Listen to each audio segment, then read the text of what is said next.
mode.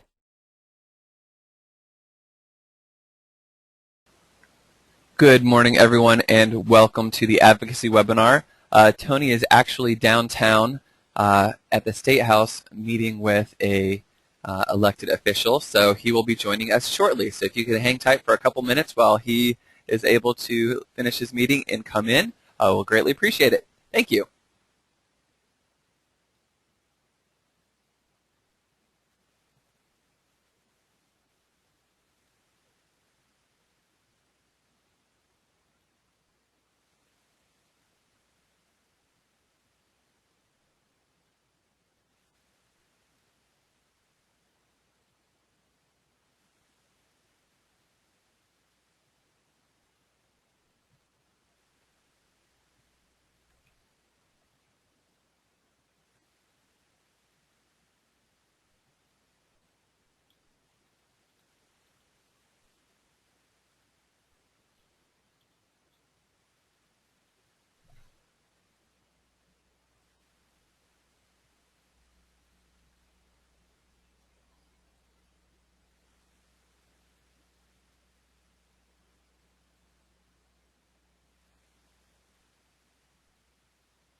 While we're waiting for Tony to join us, did want to do a little plug for this afternoon's webinar.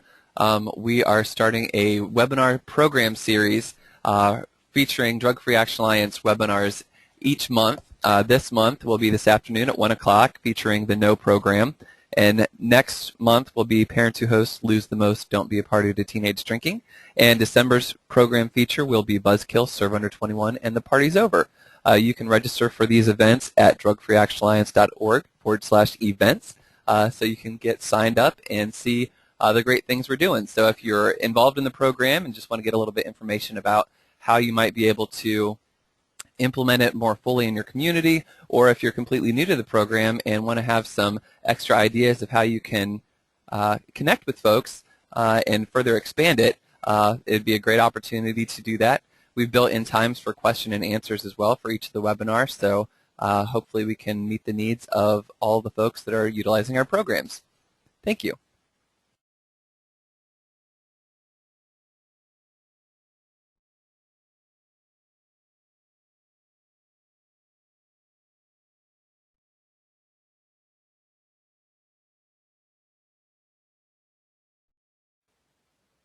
And before we have Tony join us, can I do a quick audio check? Can everyone hear me clearly? If so, if you could put something into either the chat or questions section to see that, or to acknowledge that you can hear me, that would be wonderful.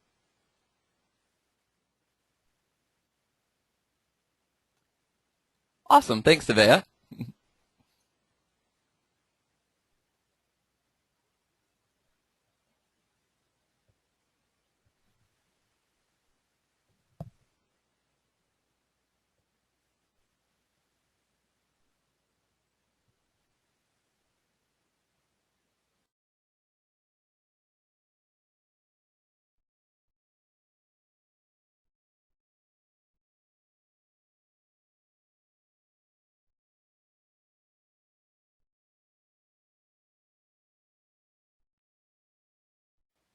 Tony said that he was having some difficulty connecting at the State House, so he is heading downstairs to get a better connection.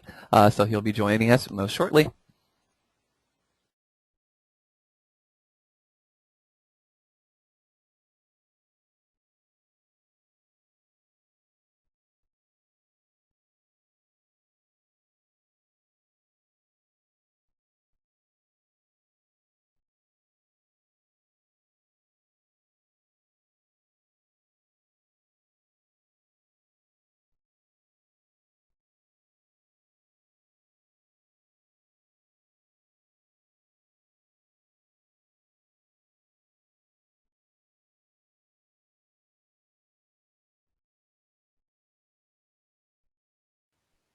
And also, if you've not signed up for the 411 on 420 training camp, that is tomorrow and Thursday, Thursday and Friday, October 10th and 11th, and it will be here in the Columbus area, so at the Dublin Crown Plaza. So you can sign up on our website, and this is a great opportunity to listen to Kevin Sabet, who is a national expert in the marijuana as medicine issue and other things related to marijuana, and is also a good piece to learn additional things about the marijuana ballot initiatives that will be coming up that Tony will be talking about a bit here as well.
And related to the webinars, Eileen has a question. Thank you for your question, Eileen. The question is, uh, let me read through it really quickly.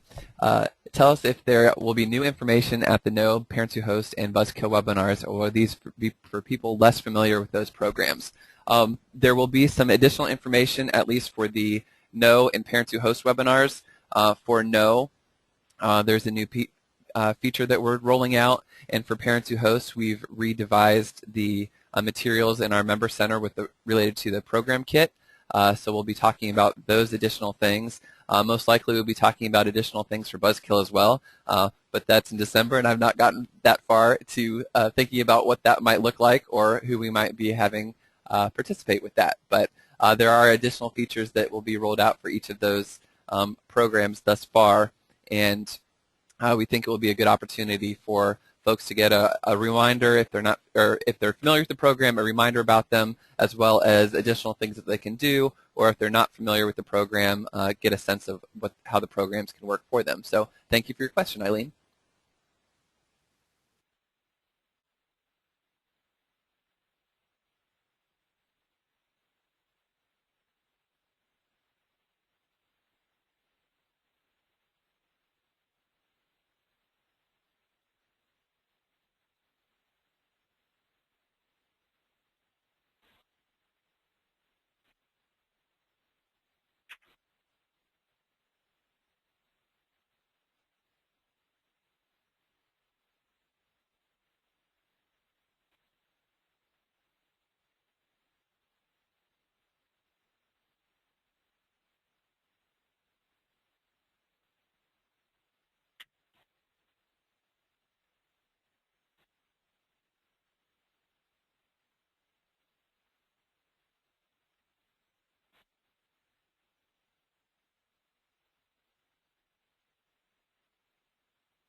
Tony, are you with us?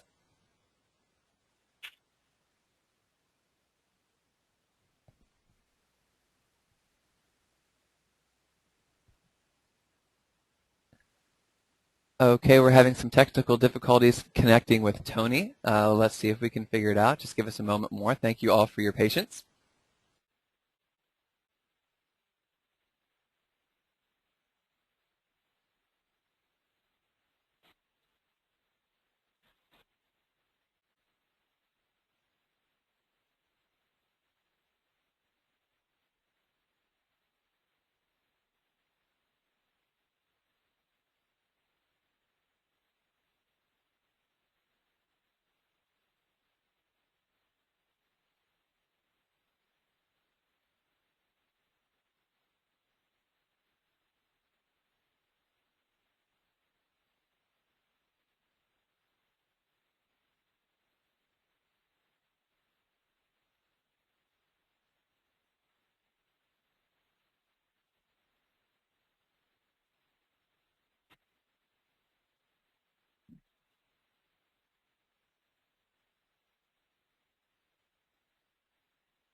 Good afternoon, or good morning, everyone. Again, thank you for your patience. We're going to try things the interesting way. We'll just put Tony on speakerphone, and we'll try it this way.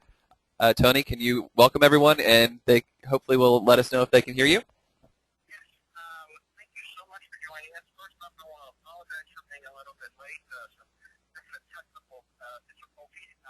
We're actually down at the State House right now, talking to Representative Robert Sprague about prescription opiate abuse. So, interestingly enough, so that's why we're having to do this a little bit different this time.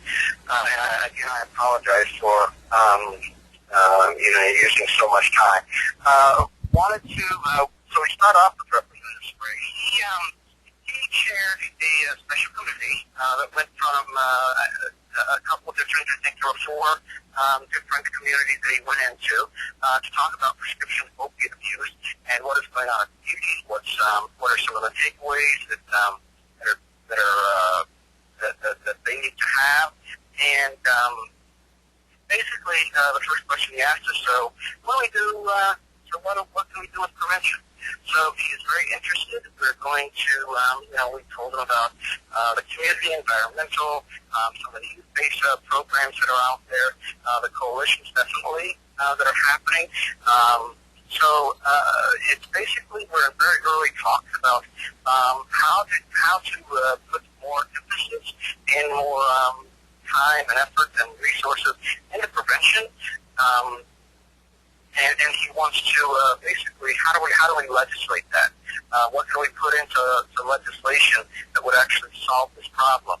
He has many standing room only crowds from all over the state who are concerned about this and who are having issues with this. So he really wants to do something about it. It's just basically what do we do as far as to legislate or further the legislation. We would love any feedback that you have. Again, we talked about the environmental piece. We talked about community-based and evidence-based practices. What are actual takeaways, some goals, I guess, some things they could put in a piece of legislation to build upon prevention, to help the prevention infrastructure in the state so that we can start taking care, especially of the opiate problem. But what it does is if we can prove this, we can actually show this could be the best thing that ever happened to prevention. That we can then show the usefulness of prevention, the value of sound evidence-based prevention practices. So if you could please give me some things you would like to see that we would then be able to take back to Representative Sprague and his colleagues in the House so that we could start really pushing prevention and get it into some kind of legislation, including some resources behind it. One of the points we brought up is that there are no state resources, really. It's all from federal grants that prevention is funded. What is Ohio's investment in this? So really would love to see what your ideas were that we could maybe help Representative Sprague get into legislation. That's the reason we're late and everything that is happening along with the technical fun that we're having. Some State House news, House Bill 170. It's the drug overdose bill by Representative Stinziano and also Representative Terry Johnson. Basically, it's an naloxone bill. And we had the opportunity to meet with the Ohio expert in naloxone. What it would do would it would still be prescribed naloxone. However, it could be prescribed to friends and loved ones of folks who have an opiate issue. We really, after talking to the naloxone expert, a guy named Cameron McNamee at the Ohio Department of Health, who will actually be our guest at the next SPECA meeting, November 19th, really came to the understanding that this is about saving lives. Understandably, this is not a primary prevention practice or anything like this, other than just saving lives. They're well past prevention of people who are needing naloxone. They're basically, this is their life. They're the buoy. They're floating out in the middle of the ocean, and they need a buoy. Naloxone is a pretty safe drug, or pretty safe prescription medication, that it's an inhaled thing, so it wouldn't be talking about the injection. It would actually be talking about the thing that you put up, the piece that goes up the nose, so there wouldn't have to be needles and all of that involved. And what it does is it allows family members, friends to get naloxone so that they can give it to them, to their loved one, and save their life. You can't get high from naloxone. It can't be abused. It is a short-term fix. Some of the issues are with naloxone that they've used methadone to get high. That the methadone actually has twice the half-life of naloxone, so that it would at least save their life to get them into an emergency room. And that's where some of the training would have to take place. Is that this is not a fix, and they're going to be fixed. You've got to get them to an emergency room after that, so that especially if they use methadone, that doesn't sneak up on them and take their life in the end. So we're supportive of this bill again at the next SPECA meeting, November 19th. Cameron is going to come and speak to the coalitions, and help explain some of the myths that are out there, and some of the pieces that he finds really valuable to people who are struggling, and family members who have loved ones who are struggling with this. I want to real quick go into House Bill 232. It is professional counselors. I know that we have in our field social workers and sometimes therapists and those types of folks. And this bill would definitely affect them. It is basically giving more leniency into giving people who are out of state with licenses that they obtain, whether it's from University of Michigan or University, Idaho. I don't know if Idaho has a university, but Idaho State or someplace. It would allow them to be able to practice in Ohio, give them make it a little bit easier for those folks to become certified here in the state. So we're looking at that. Also, House Bill 92, which we don't take a position on. We're still looking at it. It's the syringe exchange bill that's going through right now. We're still looking at it. It is going to the Senate. It's passed the House. It's moving at a quick pace. So if you want to look that up, it's House Bill 92. Again, there are some issues. We would hope there'd be some treatment pieces added to the legislation. So this is just giving someone, needles, I guess, but it's also perhaps providing some opportunities for treatment opportunities and those types of things. So those are some of the big bills going on down at the State House. Of course, we could talk about Medicaid expansion, which is another, which basically they're starting to collect signatures to put on the 2014 ballot. And what that would mean is that would force the states to go into Medicaid expansion, get funds for about 275,000 Ohioans that don't have insurance right now. So the group is studying that.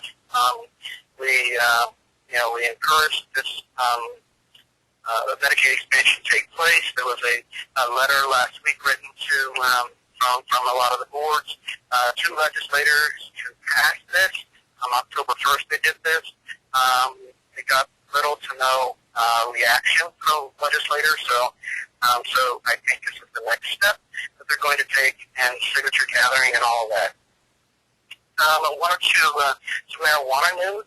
October 10th and 11th, encourage everybody to come to our marijuana training camp, which is, we're going to be giving away a lot of talking points, a lot of experts, not so much in the field of prevention or treatment, but in the field of law enforcement.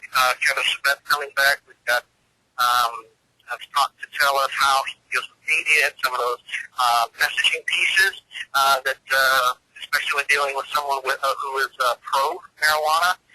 And we've got a news anchor, colleague Marshall, coming in to talk about how to talk to media about and get your messages out there.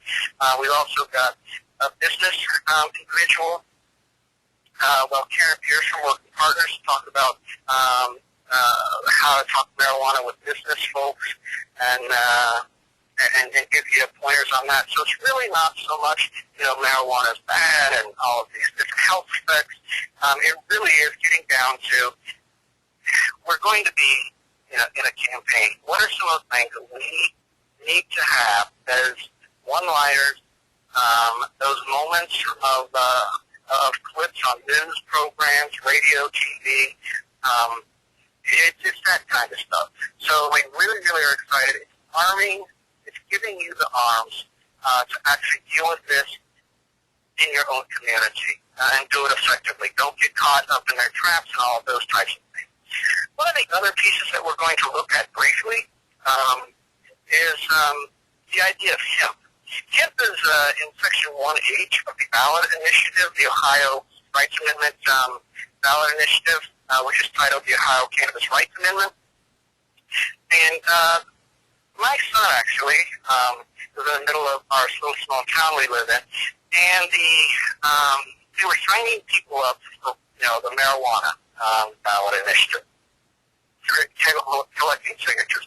And the only thing they focused on the entire time that my son was there, with all of the folks that were standing around, was the idea of hemp.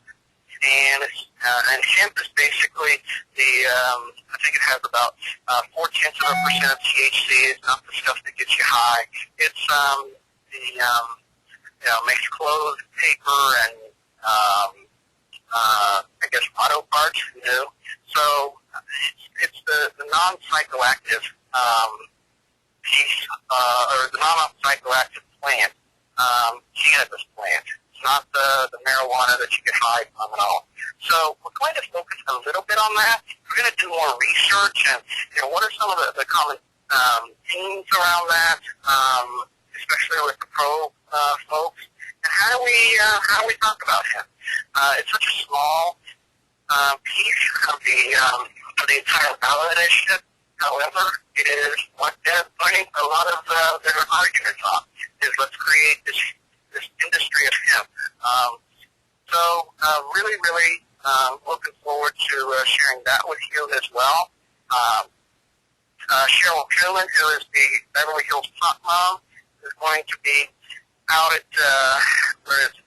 she's going to be at Oberlin College to October 17th to start sharing some of her marijuana recipes and why marijuana should be legalized in Ohio. So she's starting her media tour again the 17th of October in Oberlin, Ohio. That's basically what I have. It's a really, really quick version. Trying to be mindful of everybody's time, and again, I know it's my fault that I was late. We had the technical issues, but want to remain mindful. Just know if there were any questions at all. There are no questions at this time. If you do have a question, you can enter your question into the question sections of the GoToWebinar control panel. And Tony, would you like to talk about some of the other things that we're working on at the Policy Summit? You had mentioned Kevin Sabet being there, and anything else, other resources that will be available? We're going to, have discs and a lot of just basically script moments. Kevin Sabet's coming in. He's literally coming in. He will be there 11 to 1 on the first day, and he's literally flying in from Detroit and then back to Detroit. He had another commitment both the night before and the night of our summit. But what he's doing is he's flying in real quick for us to talk about that. And it really, it's just the how-to, how to campaign. What are a lot of the media messaging points? How do we combat those? We'll be having, we'll give you plenty of stuff to go away with, talking points and scripting and things like that. we have the law enforcement. One, I think, is from Knox County. We might have an individual from, we're still trying to get his schedule worked out. The Assistant Attorney General from Michigan to talk a little bit about what is going on in their state, and what some of the battles are that they are fighting and how to fight those. So, again, it really goes back to it's a how-to piece. And again, I want to encourage you, like I said at the top of the call, please, please, please, if you can think of things that would be good in a piece of legislation to help promote prevention and some of the pieces that we deal with, and might actually attach funding to, then please get those to me as soon as possible, as we don't want to try to do this alone. We know that you out in the field who work with individuals, work with community groups every day, have an absolute wealth of knowledge. We don't want to ignore that and think we know everything. There are things that we wouldn't even think of. You guys are the experts. We really, really need that to be added to any kind of legislation that we hand, that we turn over to them. And to Representative Sprague can really be valuable in doing this and actually strategic. So I hope that answered the question about the marijuana summit. Is there anything else? Is there any way you can get an agenda or stops from the Pop Mom tour so they can be prepared locally if she comes close to their area? Yes. Yeah, I think we have somebody going to the October 17th Pop Mom thing event, so we will absolutely get an agenda. I'm sure she's going to talk about recipe and the safety and how, she uses it just for, it's better than alcohol. That's the biggest kick, is that how much safer it is than alcohol. And, a bunch of moms can get together and not worry about becoming violently drunk and all of that. So we absolutely will. And I think we have some people the 17th going to the Oberlin event, so we will certainly get that out to everybody. Super. And then the only other question that I have is, with the audio, you sound pretty muffled. I'm guessing that's due to the State House and where you're at. Could you write up a synopsis of the call today and maybe send that out to the folks that have participated? Yeah, I can do that. It'll probably be tomorrow. I'm actually presenting at NARCO, which is some national law enforcement group about marijuana today. So we'll certainly get this out to everybody tomorrow. I'm more than happy to. I'm sorry about the muffled call and all of the technical issues. Anything else? That is all that we have right now. Okay. Well, thank you so much for joining us today, and look forward to getting all of your suggestions. I'll get out tomorrow kind of a synopsis of the call, and we can go from there. Hope to hear from everybody with suggestions and get a great piece of in this legislation that Representative Sprague is talking about. Thank you so much. Thank you, everyone. If you do have questions, you can email Tony at tcoder@drugfreeactionalliance.org. You can also call Drug Free Action Alliance at 614-540-9985. Tony has a pretty big schedule this week, so it's possible that you will not be able to connect with him related to marijuana issues or other advocacy issues until next week. But if you have other questions that we can assist you at Drug Free Action Alliance, please feel free to let us know. Thank you again for your patience in helping us work through these technical problems, and we will talk to you, if not for the advocacy webinar or for the program webinar this afternoon. Hopefully we'll see you at the 411 on 420 Summit this Thursday and Friday. Thank you again for joining us, and we'll see you soon. Bye-bye.